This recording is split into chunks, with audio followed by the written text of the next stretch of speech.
ले जाके, हमने कहा ना कि दिल्ली जाना है तो कोई दिल्ली हरिद्वार से भी जा सकता है होके, और दिल्ली नाजियाबाद और मेरठ से भी होके जा सकता है। दिल्ली दोनों ही तरफ से दिल्ली जा सकते हैं, हो सकता है तीसरी तरफ से भी कोई रास्ता हो दिल्ली जाने का। अब किसी को क्या है, किसी को रास्ता सीधा नहीं पकड़ना, किसी को तो वाया ही जाना है।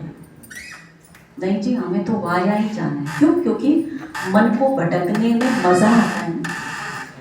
बुद्धि को एक जगह में रस नहीं आता, एक चीज में रस नहीं आता, उसे भटकने में मजा आता है। और मन को भी चंचल होने की उसकी फितरत है, तो उसको क्या है, थोड़ा सा दिखेगा, थोड़ा सा दिखना चाहिए, थोड़ा सा, तो वो इधर से घूम के जाएगा, वो सीधे घूम के नहीं आएगा, सीधे रास्ते नहीं जाएगा, उधर से जाएगा।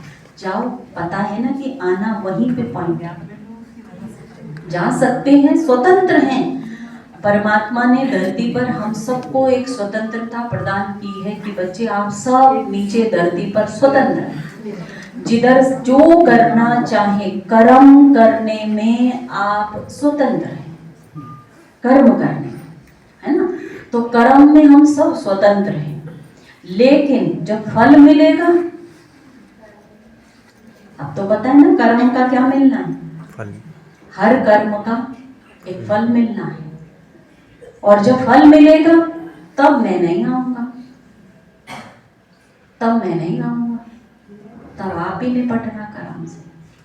फल में मैं नहीं आऊंगा, फल आप ही निपटना। ऐसा ही है ना, ऐसा ही है कि कर्म करते हैं हम, लेकिन फल जब कर्म का रिजल्ट होता है उसको खुद भोगना पड़ता है, खुद निपटना पड़ता है। तो ठीक वही बात है कि अगर मैं उधर से जा रही हूँ, ठीक, तो चले जाओ, पता ही है ना, भगवान को तुम अगर मंदिर में मूर्ति के रूप में याद कर रहे हो तो करते रहो, और मैं अगर निराकार के रूप में याद कर रही हूँ करते रहो, क्योंकि ये भगवान ही तो है दोनों, ठीक है। लेकिन इधर से करके तो मन की एनर्जी खर्च होगी, समय बर्बाद होगा, शक्ति जाएगी सारी, समय पैसा सब कुछ जाएगा, और उसके बाद खाली होकर तब हम अगर भगवान के आगे जाएं, खाली मन और खाली बुद्धि लेके। क्यों? क्योंकि गीता का श्लोक, ये बार बार हमें याद रखना है, गीता का श्लोक, क्या श्लोक है, कोटों में कोई विरली आत्मा ही मेरे यथार्थ रूप को पहचान कर मुझे जो याद करता है उसको ही मैं मिलता हूं।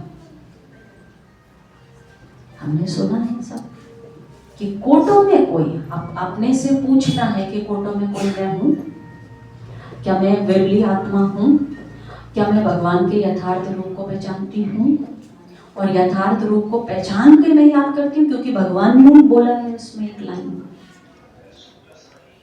और पता है कि उसी गीता के अंदर उस रूप का उसने साक्षात्कार भी कराया है। अगर गीता को सुना है तो गीता के अंदर उसने अपने उस रूप का साक्षात्कार भी कराया है। कौन से? हजारों सूर्यों से तेजोमय, हजारों सूर्यों से तेजोमय, जिसको अर्जुन कर रहा था और कृष्ण के द्वारा उसको हजारों सूर्यों से तेजों का साक्षात्कार हो रहा था। इतना